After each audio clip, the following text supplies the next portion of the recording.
Hey y'all, happy Sunday and welcome to this week's live Q&A session. This is the portion of the show where we allow YouTube to send out notifications that we're going live. If you're watching this live Q&A on replay, please scrub ahead until this graphic disappears and the actual show begins. If you're watching live and you have any comments or questions, please go ahead and put them in the live chat. But for now, grab a beverage, sit back, and relax while the countdown timer does its thing. Then we'll get started.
Oh, that music always gets me going. Hey, y'all. Happy Sunday. Hope everybody is doing well. Hope everything is going your way. Man, I've been busy, but Nothing unusual about that. Today, I'm going to take your questions on the video that was released this morning. The very, very basic, very, very beginner Vectric version 12 plus for absolute beginners video. And I'll also take any of your other Vectric or CNC questions, general CNC questions as well. So feel free to put them in the chat. I'll mark them and then we'll get to them in due course. But I would say if you have any machine specific questions, I'm not really in a position to answer those questions. I'm familiar with my equipment and that's about it. So if you have a machine specific issue, get a hold of your machine manufacturer's support community and they know your machine best. So, first things first, let me turn on my headphone monitoring so I don't sound like I'm down at the bottom of a well to myself. There we go. Now it works. Okay, terrific. And I'm also going to give a shout out to the sponsor of Mark Lindsay CNC.com. That's Steve over at Harneal Media. I know I keep harping on this, and I'm going to keep harping on this, mainly because I truly believe in it. Steve doesn't ask me to do these things. I just do it because I believe in Steve and I believe in Harneal Media. If you are looking to create, establish, or increase your web presence for you or your brand, there's no better way to do it than with your own website. It not only gives your brand more legitimacy, if you do plan on taking advantage of some affiliate programs through some of the sponsorship deals that are out here on the internet, most of them will require you to have a website that stays updated. And I can think of no better provider than Harneal Media. Now, Steve is very competitively priced, number one. But probably the thing I like most about what Steve does over there is the fact that he gives you performance. He doesn't give you excuses. He doesn't try to snow you into how you can get along without something. He makes it happen. And that's rare these days. So do yourself a favor. If you want to get your products and services out in front of as many eyes as you can, go over to harnealmedia.com. There's a link in the description of everything on this channel. And it's that way for a reason. Head over to Harneal Media and click that contact us link and just tell him I sent you. I mean, I don't get any kind of compensation for this. I'm not an affiliate with him. I do it because I believe in him, and I do it because I think he's the best. So thank you, Steve, for everything you do. And I mean, I appreciate it more than you could ever know. Do yourself a favor. Get over to Harneal Media and check it out. Okay. This morning's video was the basic, very first foray into Vectric version 12. I did a absolute beginner series starting with, I had to go back and review to see what I talked about in my first video. And that was done on version 9.0. A lot of things have changed since version 9.0. And I've been getting more and more questions on version 12 here lately. So I decided, you know what? Things have changed. It's time to move on. Let's go ahead and start this series over again. I'm not going to remake the entire 50 episode series. I am going to remake the first 10, at least, at the minimum. I will also remake the V-carving for Absolute Beginner Series because there are some things that have changed there as well. I'm not going to be posting them every week. This is not going to be over the next 10 weeks. I think that would be too much. So my plan is I'm going to try to have another edited video, and I'll do an edited video, then I'll do a tutorial, then an edited video, then a tutorial. For instance, next week, my plan, knock on wood, be it manufactured, my plan is to next week have a rotary axis project, kind of an intro rotary axis project, ready to go next week. Then the week after that, I'll do part 2 of the Absolute Beginner Series. Then the week after that, if things fall into place, I have a epoxy project that I'm hoping to have ready. We'll see how that plays out. There may be a few times where we have 2 tutorials in consecutive weeks, maybe 3. It just depends on how things go here. So, let's see. If there are any questions on this morning's video, please do put them over here in the chat, and I'll get to them in due course. But I do have some questions over here already that have been brought up. Let's see, Kimberly. Well, she has 2 questions. Let's get to this one first. What would be the best clearance tool to get into a star V-carve? 1/8 end mill is still not clean enough. Well, Kimberly, that's going to depend on a couple of things. Number one, the size of the star. Number 2, the depth of cut. Now, if you are working with, oh, and it's also going to depend on your step over. Let me address that first. Let me go ahead and bring up Aspire. I haven't even created a new file yet. I'm just going to accept whatever is in here. This is not urgent, or not crucial rather. And I'll create a 5-pointed star here. Make it 2-inch outer radius, and we'll close that. Then I'll center it up. If you are V-carving your star with just a standard V-carve toolpath, as you know, you can put more than one tool down here in your clearance tools. But before we get into that, let's take a look at what we have set for this end mill. And all I'll do is I'll select it.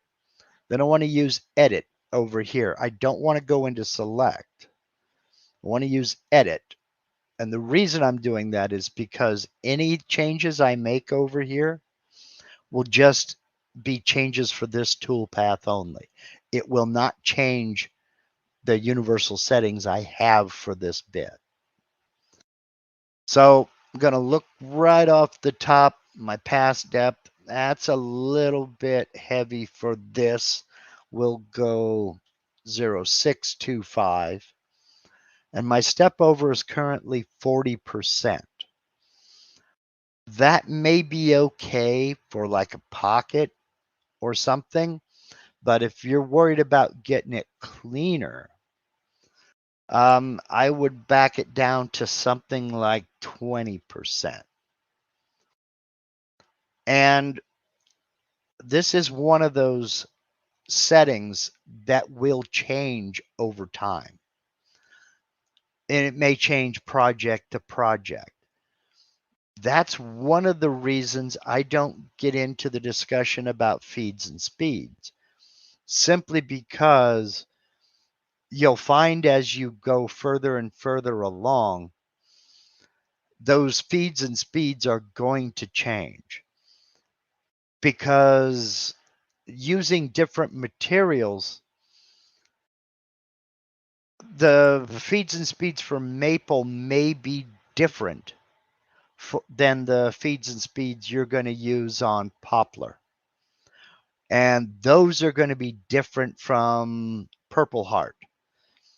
What I'm getting at is no two pieces of wood are going to be identical in their density, their hardness, and their cutting characteristics. So you're going to have to do some back and forth. You're going to have to do a little bit of groundwork on your own, taking notes and paying attention to what worked and what doesn't work. Now, Michael has thrown something here that I do agree with a lot of this. Mark knows this info from experience. True. Failures and successes. True. And a good memory. That's where I have to respectfully disagree with you, Michael.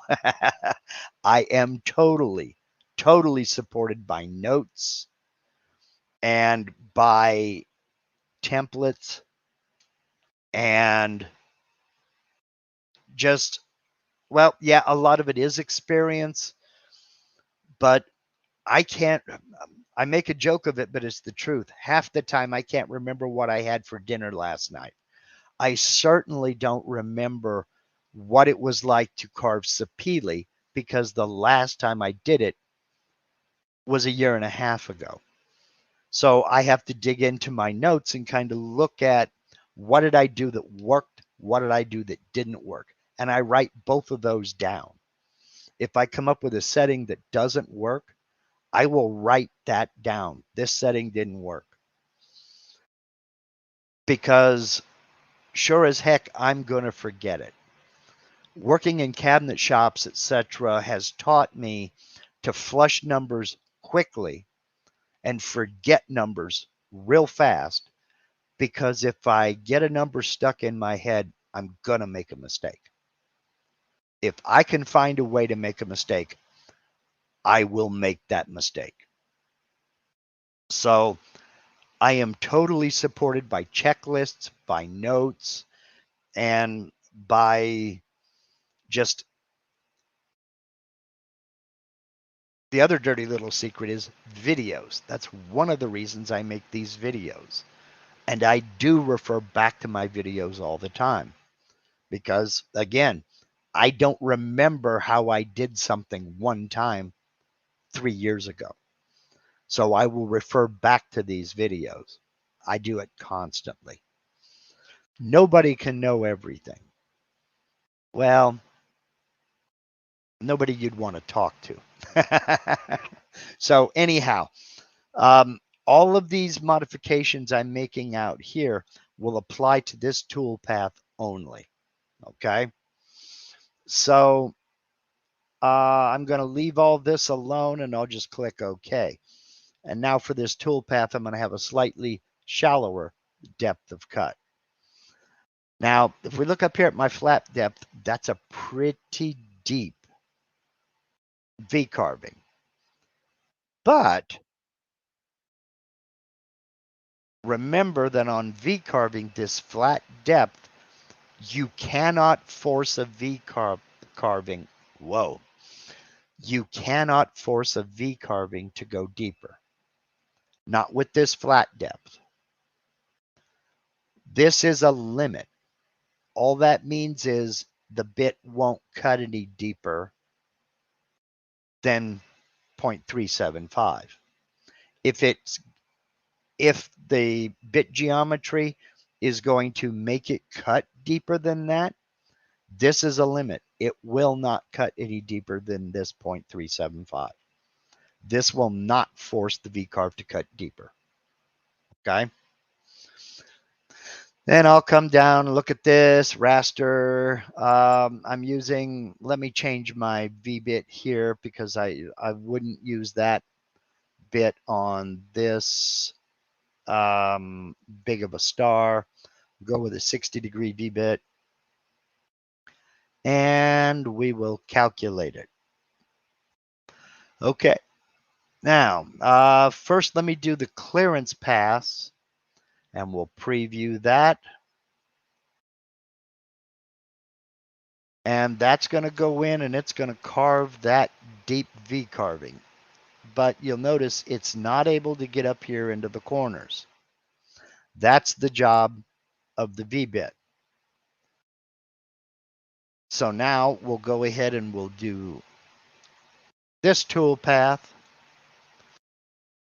And I believe, Kimberly, what you're talking about with that step over, the little lump in the point stays there.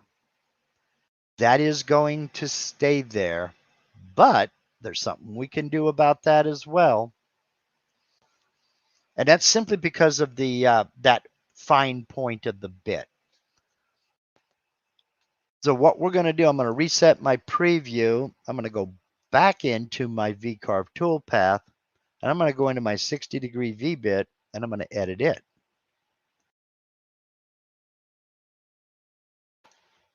Excuse me.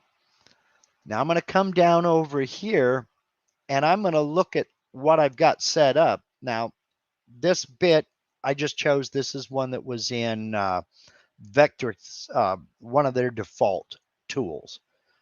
I don't have this tool. I have a tool similar to this, but I purposely chose one I didn't have for this reason.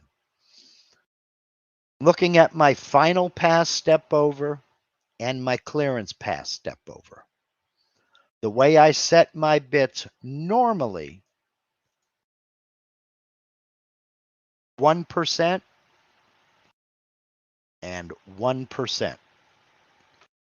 This is on for this tool path only. Okay. Then we'll click OK. And we'll come back and recalculate that tool path. Now we'll do the clearance pass. And we'll do the V-carve pass. Now you are still going to have a little bit to clean up here, but it's much, much smaller. Now, Sargon is saying a chisel is the best solution. Sometimes, yes. It also depends, Kimberly, on the size of the star you're carving. But there is a tool that I use, and I thought I had it here. I don't. Let me go grab one. I use two tools for cleaning these up. And of course, there we go. One is, let me take this down for a minute. I use this type of a sanding brush.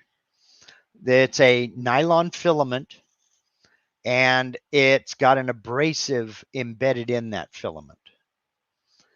And I have one that is 240 grit and one that's 400 grit. Just chuck it into a drill, and I use this on 3D carvings and some V carvings. Okay. The other one I use is this. These are Scotch-Brite radial sanding discs, and they chuck into a Dremel. I use the Dremel on its lowest speed. And this is one that I have, but I don't really use this one. It's too fine a grit. Let me say that right now that these Scotch-Brite radial discs have their own grit system. Okay. I use the yellow ones and the white ones, and I'm not really, I don't remember off the top of my head which one is finer than the other, but one is 80 grit and the other is 120 grit. That's not the same as 80 grit sandpaper and 120 grit sandpaper. Like I say, they have their own grit system. These will clean up V carvings and little things like this in here really, really nicely. Won't change the geometry of the corner. Just get in there and zip, zip, zip with the Dremel with one of these Scotch-Brite discs. They work a treat. What I will do is I'll get into, I'll go find a link to them, and I'll put the link to both the big sanding brush and the little Scotch-Brite discs down in the description as soon as we're done here. Now, it depends on what you're doing, Kimberly. If you are doing an epoxy inlay, that doesn't matter unless it's transparent. If it's a transparent, if it's transparent, then yeah, you might still want to clean it up. But if it's an opaque epoxy, if it's an opaque epoxy, you're probably, yeah, you don't need to worry about these at all. So, 8 Center says some use the brass and steel wire wheels too for the same thing. Yes, brass and steel wire wheels work as well. Let me go grab something real quick.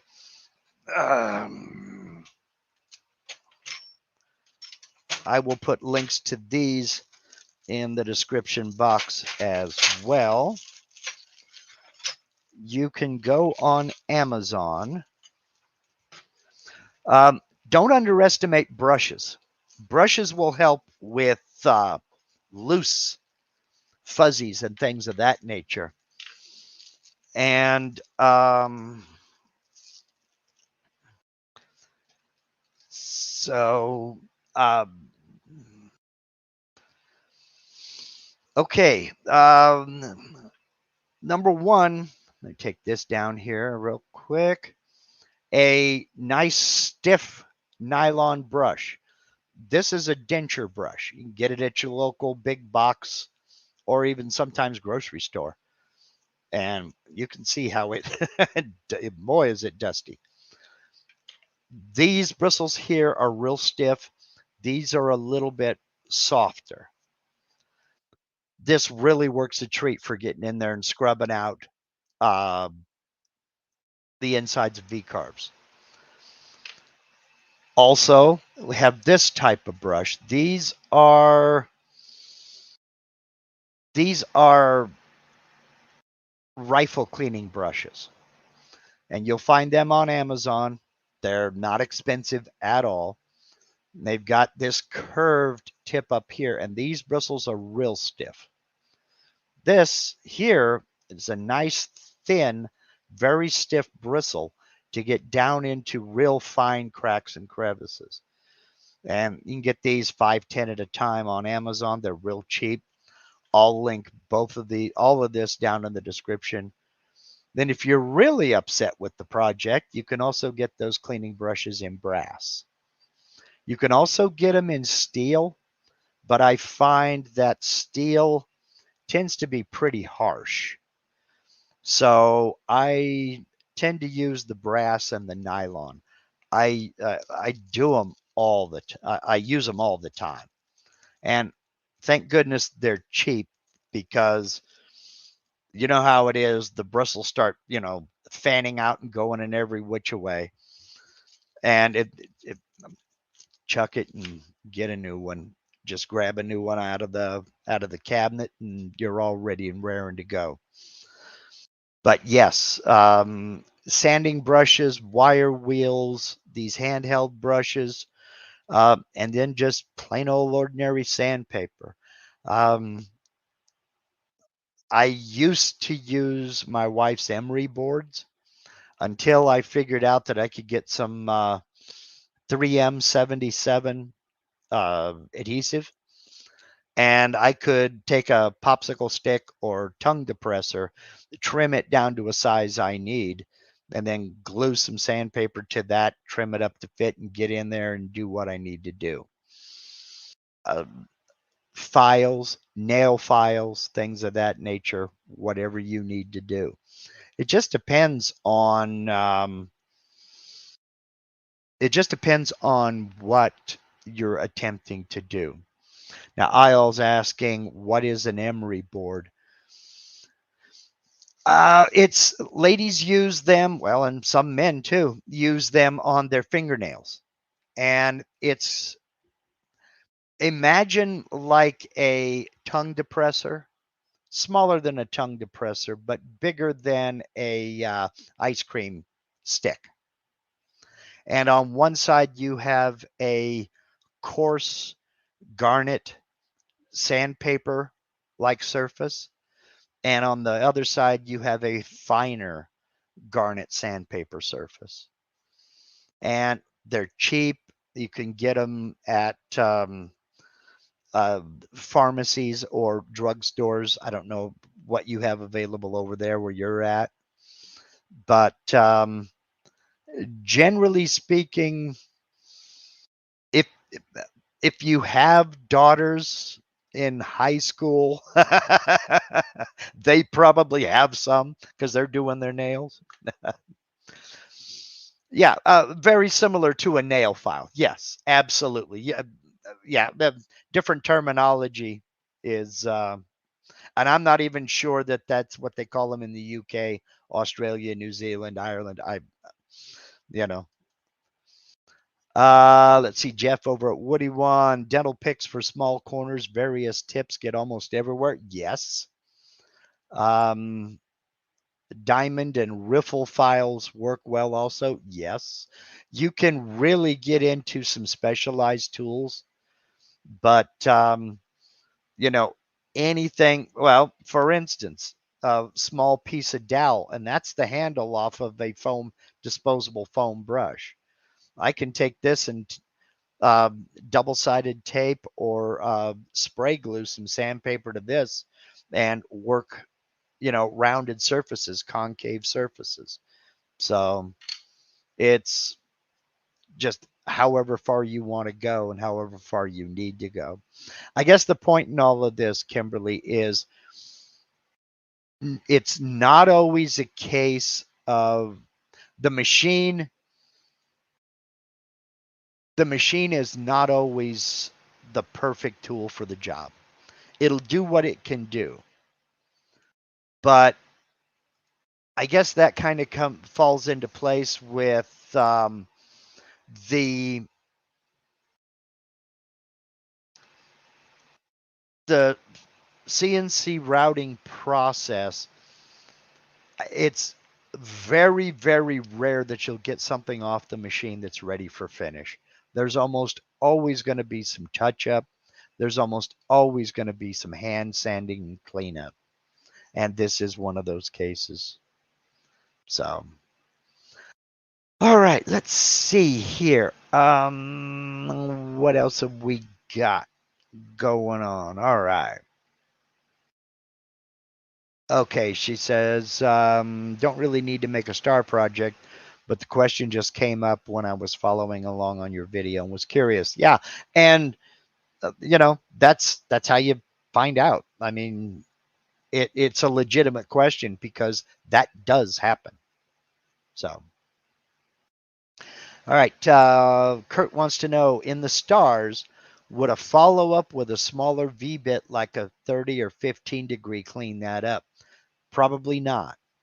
Simply because you have the same tip geometry, which is basically that infinite point that is still, I mean, it is so tiny, it's still going to only move over so far. And it's kind of like,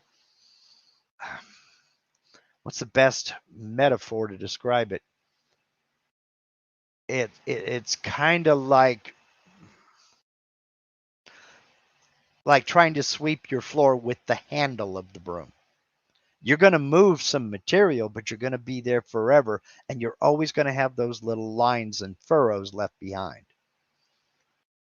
So because it's such a small point that comes to such a small point, you're going to have to get in and do some hand sanding. And putting a steeper radius on the bit doesn't change the tip, or steeper angle, not radius, doesn't change the fact that you've got that infinite tip. So, okay. Let's see. We shall not speak of the time I tried to sweep with the handle. Yeah, well, 1 tequila, 2 tequila, 3 tequila floor. All right. Let's see. Brooks Martin says, I was scrubbing YouTube for Todd's barbecue serving board with juice grooves, which used a sloped zero plane.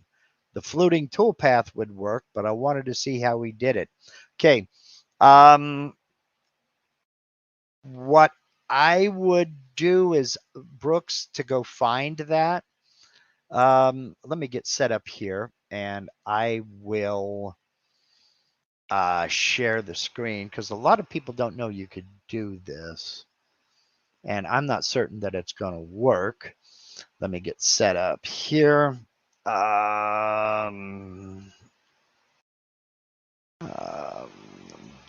And I'll open up. I know this is riveting watching me start a video or load up stuff. All right, here we go. Come over to Vectric's YouTube channel, and you got a magnifying glass right here. And we'll search for zero plane, hit enter, and it's going to search Vectric's website for anything to do with the zero plane, which was the wrong thing to search for, evidently, because that's a whole bunch of tutorials there that are not the one you're looking for. So we'll search for barbecue. And if this is the one you're talking about, there it is. There it is right there. So here's what I'll do for you, Brooks. I'll copy the link address and Control V, shaboom. There is the link to that video. You can go to any YouTube channel and click this little magnifying glass, and you can search that channel for whatever video you're looking for. A lot of folks don't know that. You will search this channel only. And it really helps out a lot, believe me. So, all righty, let's see here.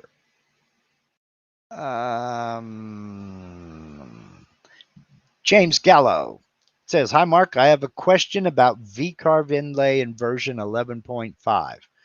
Do you use offsets on lettering and borders like some other YouTubers do? To be honest with you, James, I have not yet gotten into wooden inlays. I did one inlay video collaboration with Vectric, with Todd. And in fact, it's odd that you should ask this. I drew the design, Todd cut it out over in the UK. And let me bring that site back up, and we will add it to the stage. And I will try to find it here. Well, let's just look for me.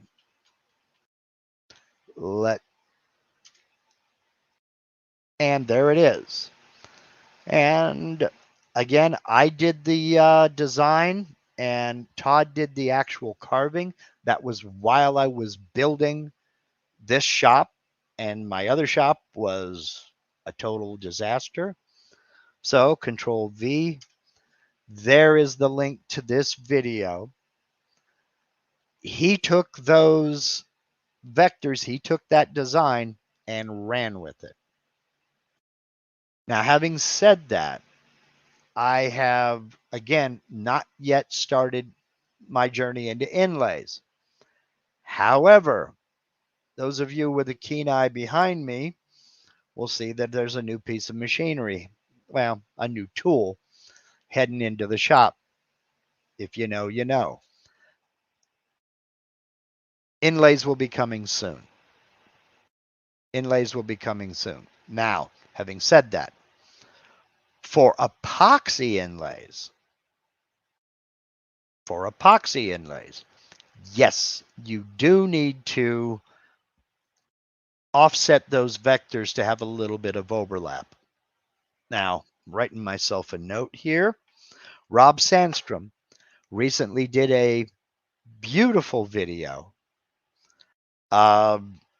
on epoxy inlays, talking about offsetting and overlapping those vectors, how to do it, why to do it. And I just wrote myself a note to find his video and link it down in the description.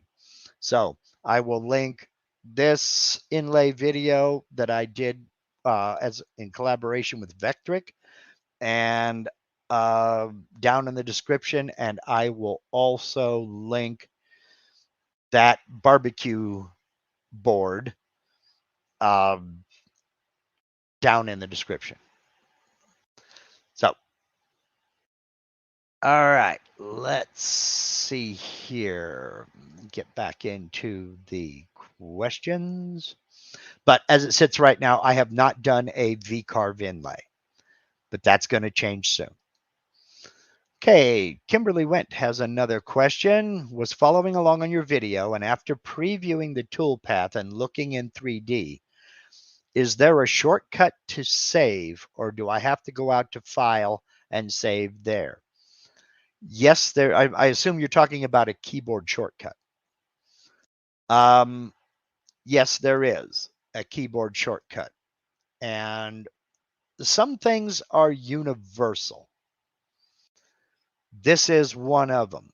Let me back that down, and we'll bring Aspire back up. I've got my preview done. I've got some geometry out here. Now I want to save the file. Remember, I've got an asterisk, and my title is new. If I use the keyboard shortcut, which is universal, and this is one of them that is universal, hold down the Control key and tap the letter S. Just about every Windows program, Control S is save. If you have not done a save as yet, it will open up save as, like it just did here.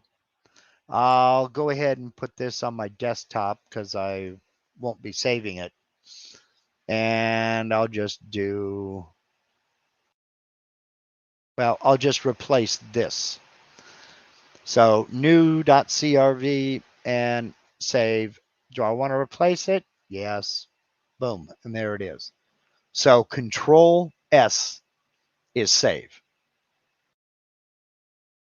But do remember that your toolbar is still here, whether you're in the 2D view or 3D view. But if you're talking about reversing mouse miles, as Becky likes to say, then yes, Control S is the universal save in Windows. Okay, Jack in the shop. There you go. Thank you, my friend. In Linux, it's Control S2, Command S on a Mac. All right. So, and let's bring that back down here. All right, Sam Spade, channel member, is asking, asked before, but how to set multiple similar jobs to limit bit changes. If this question doesn't fit here, that's okay. No, that's perfectly fine. There are a couple of ways you can do it, Sam. Let me go in here, and I'm going to have to, let's reset the preview, close the preview. I don't have I don't think I have a file that, let me look here. Yeah, I'm going to the demo CNC files. I don't think I have a file that has a lot of, well, yeah, I can, man, this is difficult. Let me look at this one here. Yeah, V-carve Pro. Nope, I got to open it in Aspire. All right. Thank you for bearing with me. I know this is about as exciting as watching paint dry. All right. Jump over here to my tool paths. Okay.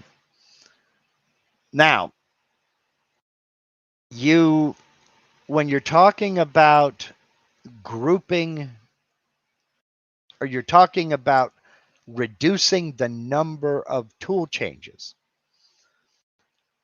what you can do, there's a couple of ways of doing this. Now, for instance, this tool path uses a 1/2 inch end mill.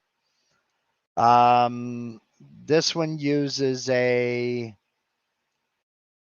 my bowl and tray bit.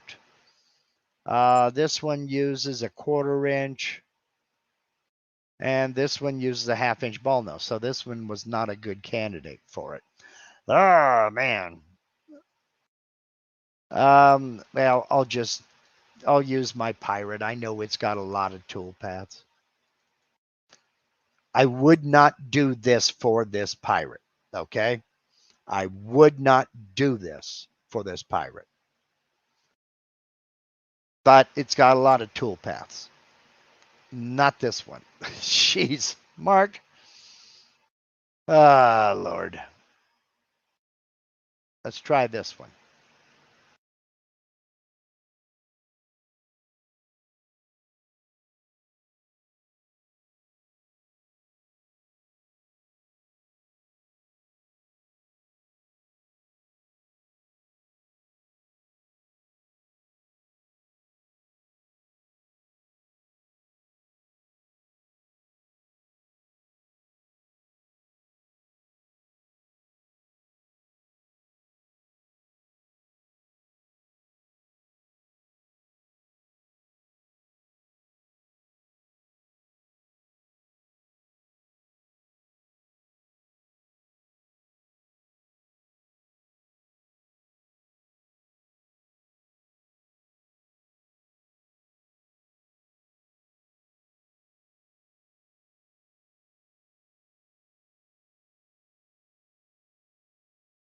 Oh, sorry. Didn't realize that was muted. Sorry about that.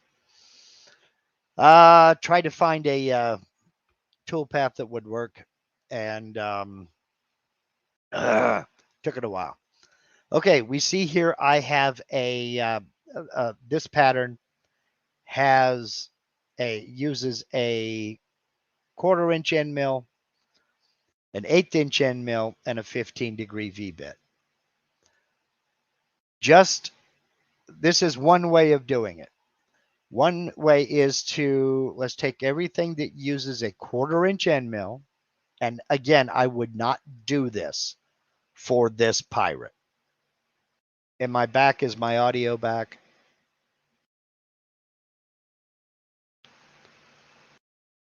Is my audio back?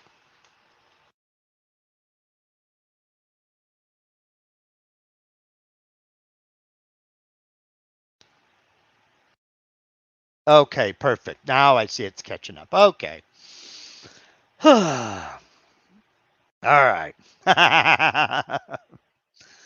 Okay, so I have those two tool paths saved. I can either just select these two tool paths and save G-code for them. So I'll go here to save G-code, visible toolpaths to one file. So I'm going to clear both of these. I'm going to do both of these toolpaths in one file. Or, well, and then I would save G-code. Or I could select those two, and where is it? Where is it? Where is it?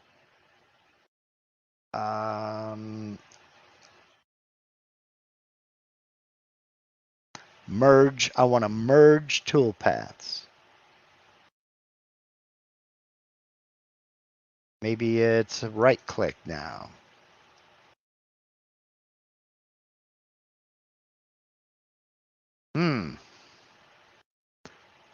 Where did they move the merge toolpaths to? Oh, there it is right there. There it is. I can take these two toolpaths and merge them. Now we'll merge this toolpath and this toolpath. We can either we can change the ordering, or we can merge them by part. All right.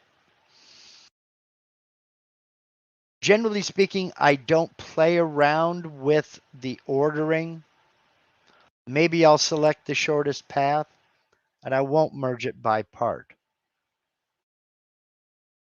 And I will merge those two toolpaths. Warning, the resulting merge toolpath will not necessarily preserve the current toolpath order or the cutting order within an existing toolpath. Okay, and what that did was it merged these two toolpaths. My clear toolpath and my peach toolpath are now one toolpath.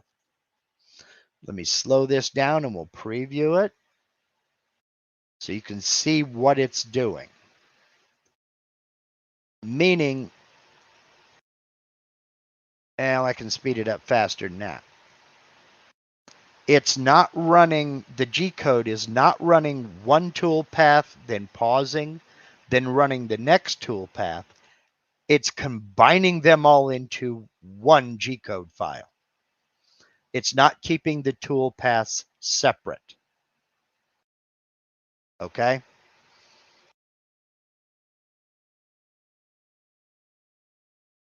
That first way that I showed you will run the first toolpath, in this case, clear one.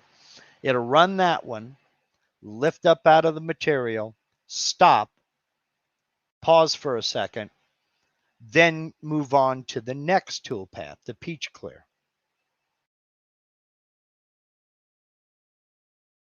A merge toolpath will not do that.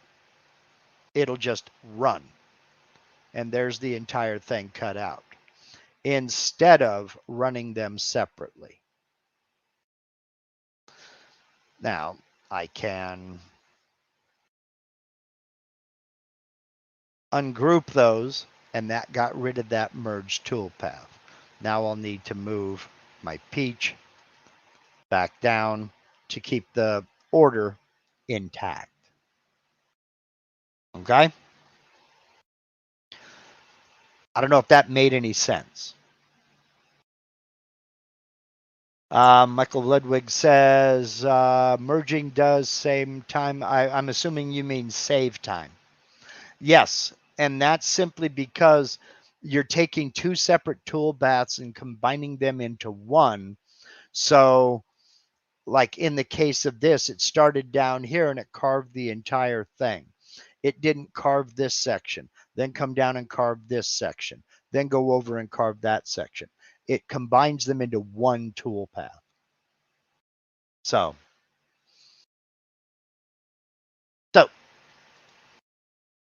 that's what merging toolpaths does. And I do have a I do have a tutorial planned for this. So, all right. Please excuse me. We're under another air quality alert. Um, the fires down in California and in northeastern Oregon are really doing a number on us down here. And my voice is so husky, it could pull a dog sled, I'll tell you what. Okay, let's see here. Bill Smith says, in Aspire, can you draw in any plane besides X and Y, such as the X and Z plane? Not that I'm aware of. I could be wrong, but I don't think you can draw in an X and Z plane. I'm not even sure how you would do that. X being side to side and Z being up and down. Are you talking about on a diagonal? Yeah, I maybe I don't understand, but not as far as I know. No, you can just draw an X and Y, and then toolpath it in different planes. Let's see. James Gallo, as far as router bits go, is there any big difference between straight bits and spiral bits, and when would you use each? Yes, there's a big difference. The big difference beyond the visibly obvious is, I got a couple of each here, and I'm going to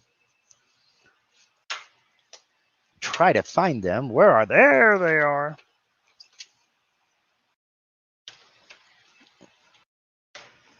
I had to find that set. The visibly painfully obvious is one has a straight flute, one has a spiral flute. But this is a spiral flute downcut bit. Okay. The way you can tell, a lot of people say, well, look at the direction of rotation. If it's this way, it's this. The way you can tell is look at the cutting edge of the bit. If the cutting edge is on the bottom of the flute, it's a downcut bit. If the cutting edge is on the top of the flute, it's an upcut bit. Down bottom, top up. As compared to a straight bit, they both have their place. The straight bit is just straight flutes. If you are, how should I, if you are hogging out or roughing out material, a straight bit like this is nice. They do the job. Sometimes you'll get a better finish with a straight bit in like if you're using like foam materials, sign board, HDPE, plastics, things of that nature, you might get a better finish with a straight bit. However, surface finish is always going to be better with an upcut or downcut, depending upon which surface is the most important to you. If the top surface has to be pristine, a downcut bit is the way to go. If the bottom surface has to be pristine, an upcut is the way to go. If both surfaces need to be pristine, a compression bit is the way to go. Compression bit is upcut down on the bottom, so you get a clean bottom surface, and it's downcut up at the top, so you get a clean top surface. The reason they cut cleaner is that rotary action. This downcut bit is going to shear those wood fibers in a downward direction. On an upcut bit, they're going to shear in an upward direction, lifting up. That's why you get a lot of splintering sometimes using an upcut bit. You get some splintering on a top surface. Russell Faraday brings about my next point, and that is you need to look at your straight bit. This one is the carbide cutter is brazed. You can just see that braze right in there. The carbide cutter is brazed onto the shank. This is not made for plunge cutting. You cannot plunge down with a straight bit. Whereas with this bit, it does have a cutting edge all the way across the bottom. You can plunge this 1/2 inch spiral down cut. You can also plunge cut with a upcut spiral end mill. They all have their place, and they all are made for, I hesitate to say pretty much the same thing because that's not necessarily true, but they're made for similar tasks.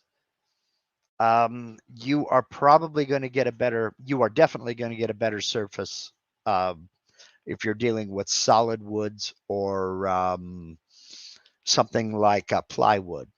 If you use a down cut or upcut or compression bit than you will with a straight bit.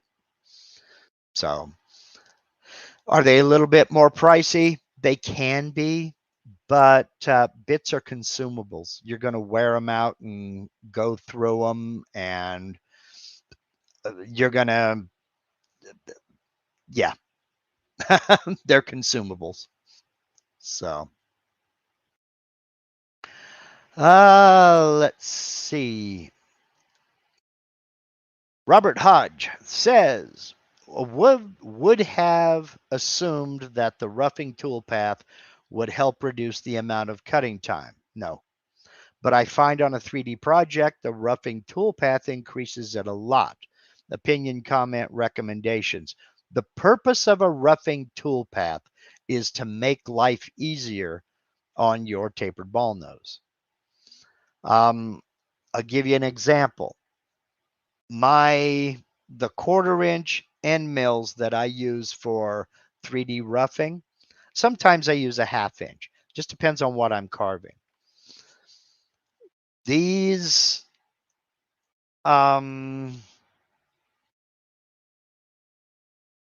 can clear out a lot of material with this really quickly and leave, say, a 30 thousandths of an inch thick skin over the model. Now, my tapered ball nose can come back and clean up that skin and do all the detail work it needs to do. The 1/4 inch end mill that I use cost $18. The tapered ball nose that I use, around $40. I would much rather use up an $18 bit than break a $40 bit, plunging too deep. That's the purpose of the roughing toolpath, is to move all that material out of there. Now, having said that, a lot of people are concerned with machine time. If you're into production, I understand that concern. I'm a home hobbyist. I can take the time. Another thing to consider is, dovetailing with our discussion earlier about sanding brushes and things of that nature, I would much rather let that machine run for an extra hour than spend 2 hours sanding. So, yeah, it's going to take more machine time, but it's also going to save your bits, and you'll probably get a better finish because that tapered ball nose isn't trying to clear out everything that's already been cleared. You can run your feeds and speeds a little bit differently after a clearance pass. Without a clearance pass, let's just take a look. Let's see what I've got here. Let's reset and close, and I'll just go into my tool database. For example, my 1/8 inch tapered ball nose. I have my feed rate set at 100 inches per minute. My plunge rate set at 50 inches per minute. That's a starting point. I may change. Okay.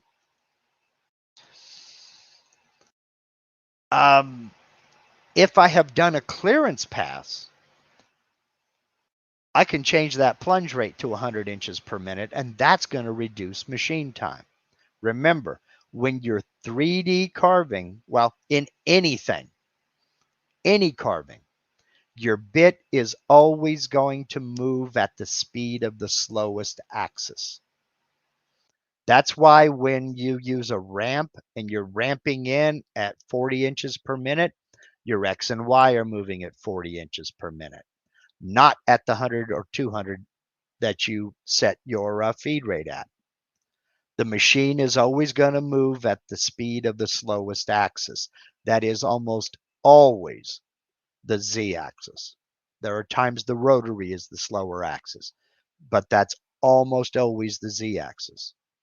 So if I do a roughing pass, not only am I going to make it easier on my tapered ball nose bit, but because I'm taking off less material and I'm less concerned about breaking the tip of that bit,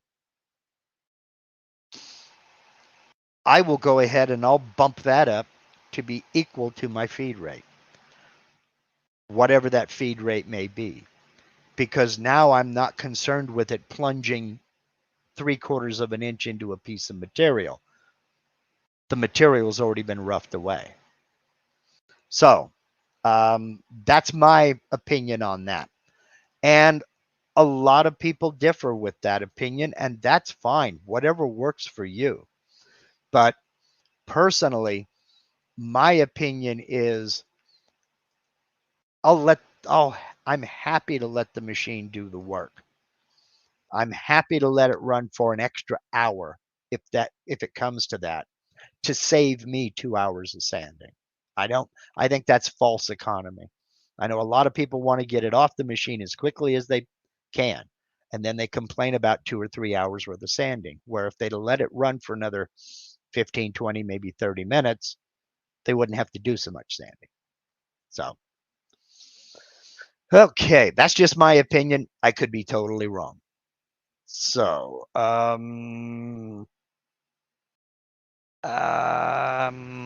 James Gallo again says, on compression bits, say 1/4 inch, should your first pass be set at 0.26 or more? Since I've heard that you must cut the first pass like that. Yes. Let me grab my compression bit here. And this is the world famous, where is it? Come here. The world famous, come here, Jenny bit, part number 8675309. And of course, I forgot my scale. What you need to do is check if there's no literature out there, if there's no information on the website. If you take a look here, what we're dealing with is, and let's hope this focuses. Hey, it did. If you look at that bottom of the bit down here, that cutting edge, that is an upcut portion. This is compression right here in the center. This is downcut. The first cut has to plunge enough to get past this upcut portion. Otherwise, you're just cutting with an upcut bit. So your machine and router need to be strong enough to plunge that upcut portion down into the material past it. So you're cutting at least with the compression portion. Got my handy dandy engineer scale here. And I can tell you that this upcut portion is 5/32 of an inch tall. So, yep, 5/32 of an inch. So let me grab my handy dandy converter here. And 5/32 is 0.156. So between 1/8 of an inch and 3/16 of an inch. So 0.15625. Your machine needs to be able to plunge that down that deep. With a 1/4 inch end mill, compression end mill, that should be easy to do. So yes, your first plunge needs to be able to go down that far. This is way, way, way beyond the scope of the first video. And Steve has put a link to the Jenny Bits down in there in the chat. Thank you, Steve. I got a lot of links. I'm going to have to, I have a lot of links that I'm going to have to do. You can do this a couple of ways. All right. Let me bring this up over here and we'll go full screen just for giggles. I see Michael Ludwig says, I'm doing 400 inches per minute in one pass through 3/4 ply with my Avid CNC. Yeah, some machines, they are, this Avid is, it's a beast. It's robust enough. It'll do the same. So where I was going with this was, let's say we are not going to V-carve this. Let's delete all. We're going to cut this out. I'm doing an outside profile. So I'm going to cut it all the way out. Z equals, there's my cut depth. And I'm going to select 1/4 inch end mill. Shaboom. Select. Now, there's a few things I can do here. All right. One is, and a few people are already alluding to it out here, is I can create a lead. Another thing I can do is I can edit my passes. Now, I already know that that first pass has to be a minimum of 1.5625. A minimum. It's got to go deeper than that. So what I'm going to do is I'm going to go to 0.16. So pass number 1, the depth, I want 0.126, or excuse me. Yes, 126. Apply. And now you see my first pass is that depth. Now I can come over here and I can click this. And I'm going to make this 0.25. Apply. And I'm going to increase my number of passes to 4. Yeah, let's cancel that. No, let's set those passes. And I want to make this, what did I want to make this one? I don't remember. 1.5, I want to make it 1.6. That's what I wanted to make it. 0.16. Apply. So now my first plunge is going to go deep enough to get that down there. All right. Set passes. Come on, Mark. 0.16. Apply. There we go. And we'll click OK.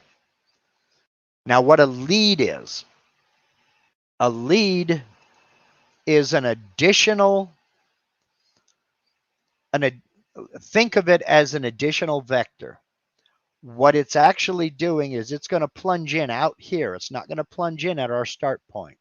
It's going to plunge in out here and plunge down to the depth we want it to, away from our finished part. so that that compression, that upcut portion, if it's going to tear anything up, it's going to tear it up out here, not up here next to our part. So I want to add a lead. Now, the type of lead you can use is up to you. I'm going to do a straight line lead, or if you're doing something circular, say you're cutting a disc, you could use a circular lead. My lead length is going to be 1 inch. I'm also going to lead out, and the overcut distance, let's make it 0.5. Now, look at this little diagram. This is showing I'm going to have a 1 inch lead in.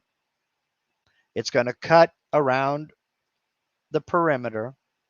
Then it's going to go past the lead in, and then it's going to lead out 1 inch. And the distance from this lead in to the lead out is a 1/2 inch. In conjunction with this lead, I'm going to ramp. I'm going to add ramps to toolpath. I'm going to make it a smooth ramp over a distance of that same 1 inch. So my bit's not going to plunge straight down to that first cutting depth. It's going to start at the surface 1 inch away from this star, then plunge down to that first cut depth over the distance of that 1 inch, so that I'm in the compression section of the bit when I start cutting the star. So we'll come down here. We'll just call it profile 1. We'll calculate it. Oh, it did it up here. Here's the start point. Okay. Let's kind of bring this up. This is going to be one of the basics, absolute beginner series as well, how to read a tool path. Red lines are rapid moves. This is my XY0 here. It's going to wrap it over to this position, then come out 1 inch away. Light blue lines are plunges. Dark blue lines are cuts. Green lines are retracts. So what's going to happen is this is going to plunge down from the surface. There's the surface right here. And it's going to ramp down, then ramp back, then get in right here and start cutting this first perimeter of the star. It'll come back around as it's finishing up. It'll go past and cut up to here, retract, then wrap it over and plunge down to the second pass. Ramp its way down, then cut in. So let's slow this down so we can see it. And I'll go ahead and draw the tool, maybe bring that up to about there, and we'll preview it. Now it'll come around, come up here, and then it lifted up, came over and plunged down. So that initial plunge is done out here away from this star. So I don't have those witness marks, and I'm not tearing up the surface right here next to the star. So double click to get rid of the waste. There is that star. And I don't have any splintering or witness marks or anything, because all of my plunge moves are done well away from the actual part that I'm cutting out. So let's reset the preview, close that, and take that down. So I hope that answered that question. Ramps, leads come in very handy when it's when you're talking about using compression bits. and so does the ability to adjust those passes.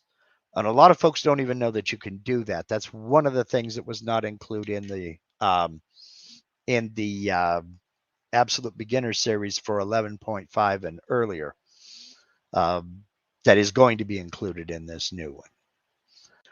So I think that was all of the questions, and I have a lot of links I'm going to have to get put into the description of this video. Okay, I think I got everybody's questions. If I didn't cover your question, please go ahead and leave one down in the comments if you're watching this on replay. I do read all of the comments. I just can't respond to every single one. There are too many. I'm still getting comments on videos I made 8-9 years ago. Anyway, next week, as I said at the beginning here, I'm hoping to have a kind of an intro rotary project next week. I'm going to do a simple rounding toolpath, but I'm going to do a rounding toolpath that doesn't involve the rounding gadget. You'll see what I mean when we do it. So let's see. You'll know why when I show you the video. Anyhow, I'm going to try like crazy to have that. If that doesn't come out next week, part 2 of the Absolute Beginner series will come out next week. As I said, what I'm going to attempt to do is I'm going to attempt to put out an edited video, then a software tutorial, then an edited video, then a software tutorial. That is my plan. We'll see how well I can stick to that plan. So, channel members, remember tomorrow, Mr. Milo Scott will be our guest. Speaking of rotary, we're going to do some work with the rotary. We're also going to do a little bit of post-processor exploration. And I've been looking forward to this for a long time. We're going to get into how to modify and edit a post processor to get it to do what you want it to do when you want it to do it, and giving you more control over what your CNC machine actually does while it's cutting. So that's tomorrow, 5:30 Pacific, 8:30 Eastern. Head over to the community tab and you'll find the link. I haven't created that live stream yet. I'm waiting on Milo to get back to me. I haven't created that live stream yet, but you'll find it over on the community tab. If you have your notifications set, you should get an email when I post that link. For those of you who don't know what the heck I'm talking about, or if you want more information on becoming a channel member, click the little join button down below. A panel will pop up and a video will play. They'll tell you all about channel membership. We have a great group of people. It's a lot of fun. And we get some killer guests like Milo Scott. I've been looking forward to this. So I think that's it. I will get all of these links put in the description. Thank you very much, Steve, for helping me find all those links. And see you channel members tomorrow, and everybody else, see you next Sunday. Y'all take care. Get out in the shop. Go do something cool. Make some chips. Have some fun. Me? I'm going to my grandnephew's birthday party. Y'all take care. Have a good one.